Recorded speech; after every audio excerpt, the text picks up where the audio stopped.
Hi guys, Montana with Crockd here.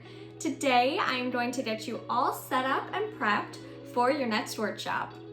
To get your workstation ready, grab a bowl or cup of water for your fingers, the tools from your Crockd kit, and just one bag of clay from your kit. You can also find in your kit an instruction booklet, which may be handy, and conversation cards. You can work with your clay on a cutting board or directly on your surface. So your wonderful workshop host Talia will be teaching you how to make a planter out of your clay.